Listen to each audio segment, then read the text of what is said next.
Hello friends, welcome back to our YouTube channel. आप देख रहे हैं बायोलॉजी की दुनिया। आज हम देखने वाले हैं क्लास 12th की चैप्टर 2 जो कि है sexual reproduction in flowering plant. तो देखते हैं। ऐसा यहाँ पे कुछ इंपॉर्टेंट पॉइंट्स तो नहीं है, बट एक है all flowering plant show sexual reproduction. हर फ्लावर प्लांट सेक्सुअल रिप्रोडक्शन ही शो करता है। Sexual reproduction the fruits and the seeds, और जो फ्रूट्स और जो सीड्स होते हैं वो सेक्सुअली ही रिप्रोड्यूस करते हैं। फर्स्ट टॉपिक है flower, a fascinating organ of angiosperm. वैसे इस टॉपिक पे कुछ इम्पोर्टेंट पॉइंट्स तो नहीं है एग्ज़ाम से रिलेटेड। ये ड्राइगेमेटली रिप्रेजेंट किया है LH साइड्स ऑफ फ्लावर। इससे भी डायग्राम बेस्ड क्वेश्चन आ सकते हैं। आगे देखते हैं। होम्स एंड इन गार्डन, यहाँ से नहीं, यहाँ to a biologist flower are morphological and embryological marvels and the sites of sexual reproduction. Biologist के नज़रिए से अगर देखें तो फ्लावर जो होते हैं वो मार्फोलॉजिकल और एम्ब्रियोलॉजिकल्स ही होते हैं, और वो ये मॉर्फोलॉजिकल और एम्ब्रियोलॉजिकल सेक्सुअली रिप्रोडक्शन के एक साइट्स होते हैं। नेक्स्ट है pre fertilization structure and events. ये जो प्री फर्टिलाइजेशन है, जो गैमेट्स के फ्यूज़ होने या मिलने की पहले के जो प्रोसेस होते हैं उसे कहते हैं pre fertilization. Many before the actual flower is seen on the plant, the decision that the plant is going to flower has been taken. Flower के मीट होने से पहले ही फ्लावर दिखाई देते हैं प्लांट्स में। Several hormones and structural change are inherent which lead to differentiate and the further development in the floral primordium. ये जो कुछ जो सेवरल हार्मोन्स होते हैं उनके हार्मोन्स चेंज होते हैं, प्री फर्टिलाइजेशन में स्ट्रक्चर भी चेंज होते हैं, और वो इनहेरिटेड जो होते हैं वो भी अलग अलग हो जाते हैं। फर्दर डेवलपमेंट हो जाता है, डेवलपमेंट होता है फ्लोरल पेरिडोमा का।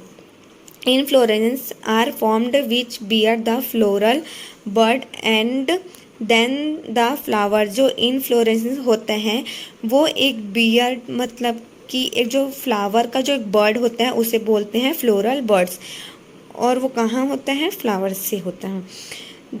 In the flower, the male and the female reproductive structure, the androecium and the gynoecium differentiate and development। जो मेल और फीमेल फ्लावर की रिप्रोडक्टिव स्ट्रक्चर होती है, मेल वो है एंड्रोशियम एंड गाइनोशियम। ये भी एंड्रोशियम और गाइनोशियम डिफरेंट टाइप्स के होते हैं और उसके डिफरेंट डेवलपमेंट होते हैं। Would you collect that the androecium consists of a whole of stamens which representing the male reproductive organ। जो एंड्रोशियम है वो एक मेल एंड्रोशियम, और जो स्टेमेंस होते हैं फ्लावर के पार्ट वो एक मेल रिप्रोडक्टिव ऑर्गन होते हैं फ्लावर के। And the gynoecium represents the female reproductive organ, और जो फ्लावर का जो फीमेल रिप्रोडक्टिव पार्ट होता है उसे कहते हैं गाइनोशियम। नेक्स्ट देखेंगे stamen, microsporangium and the pollen grain. ये जो तीनों माइक्रोस्पॉन्जिया, स्टेमन और जो पोलन ग्रेन है वो एक मेल रिप्रोडक्टिव पार्ट है फ्लावर्स के। The two parts of the typical stamens, the longer and cylinder stocks called the filaments. जो स्टेमेंस के दो पार्ट होते हैं वो लॉन्ग और सिलेंड्रिकल स्टॉक्स के होते हैं और जिसे कहते हैं filaments. And the terminal generally bilobed structure called the anther. और जो सेकेंड पार्ट है जो स्टेमन का वो टर्मिनल होता है और एक बॉल्डेड स्ट्रक्चर होता है जिसे कहते हैं anther. The proximal ends of the filaments is attached to the thalamus और the petals of the flower. जो फिलामेंट्स होते हैं, फिलामेंट्स के जो बीच के पार्ट्स होते हैं वो किससे अटैच होते हैं? थैलेमस से, और वो थैलेमस किससे होता है? पेटल्स ऑफ द फ्लावर से। The number and the length of the stamens are variable in the flower of the different species. जो लेंथ होते हैं स्टेमन्स के वो हर फ्लावर्स में डिफरेंट स्पीसीज के होते हैं. The typical angiosperm anther is boilded with each loop having the two theca. They are dioecious.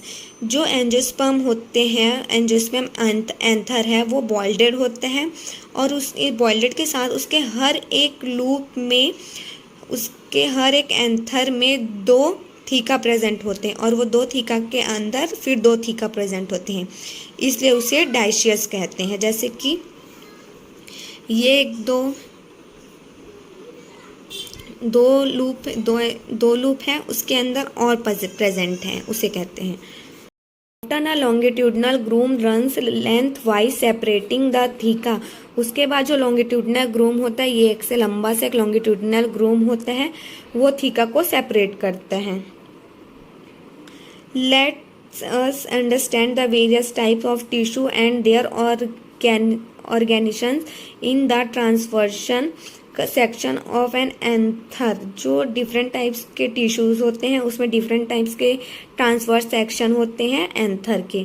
The bolded nature of an anther is very distinct in the transverse section of the anther. जो anther का bonded nature होता है वो very distinct होता है और वो एक ट्रांसवर्स सेक्शन होता है. ट्रांसवर्स सेक्शन होता है मतलब जैसे हम इसको यहाँ से काट देंगे बीच से, तो ये हो जाएगा transverse section. Anther is a four sided tetragonal. Anther जो होता है वो 4-साइडेड होता है, इसलिए इसे टेट्रागोनल कहते हैं. Structure consisted of 4 माइक्रोस्पॉन्जिया. ये जो टेट्रागोनल स्ट्रक्चर है वो 4 माइक्रोस्पॉन्जिया होता है उसके साथ, और located at corner 2 in each loop. और वो कहाँ लोकेटेड होता है? कॉर्नर में. किसके कॉर्नर में? एंथर के कॉर्नर में होते हैं. 2 लूप इन ईच. हर कॉर्नर पे 2 लूप होते हैं. The microsporangia develop further and becomes pollen grain. जो माइक्रोस्पॉन्जिया वो डेवलप होने के बाद वो क्या बन जाते हैं? Pollen sac. They extend longitudinal all through the length of an anther and are packed with the pollen grain. जो लॉन्गिट्यूडनल लेंथ बनते हैं, लॉन्गिट्यूडनल लेंथ ऑफ एंथर जो होते हैं वो टोटली किससे पैक्ड होते हैं? पॉलन ग्रेन से. अब नेक्स्ट देखते हैं स्ट्रक्चर ऑफ माइक्रोस्पॉन्जिया. मतलब ये माइक्रोस्पॉन्जिया जो एक सिंगुलर होता है. In a transverse section a typical microsporangium appears near circular the outline. ये जो माइक्रोस्पॉन्जिया है वो सर्कुलर के आउटलाइन में प्रेजेंट होता है. In is generally surrounded by 4 walls layer. और ये माइक्रोस्पॉन्जिया जो होते हैं वो चार वॉल्स के लेयर से घिरा होता है. The epidermis endothecium middle layer and the tapetum. ये जो 4 वॉल्स है ना, 4 वॉल्स लेयर माइक्रोस्पॉन्जिया के, यही चारों हैं, इंपॉर्टेंट्स हैं.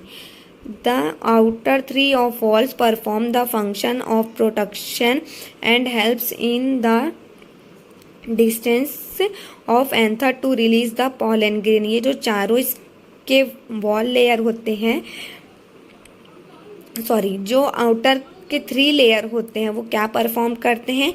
उसको प्रोटेक्ट करते हैं, उसको प्रोटेक्ट करते हैं, हेल्प करते हैं. एंथर रिलीज करते हैं जब पॉलन पे. The inner most wall layer is the टैपियम.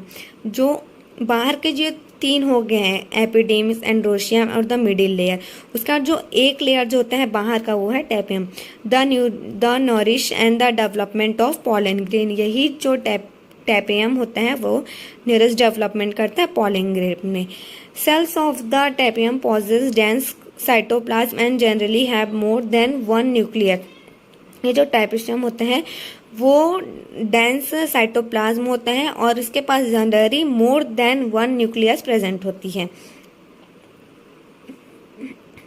When the anther is young, a group of compactly arranged homogeneous cells and the sporogenous tissues occupied the centre of each माइक्रोस्पॉन्जियम।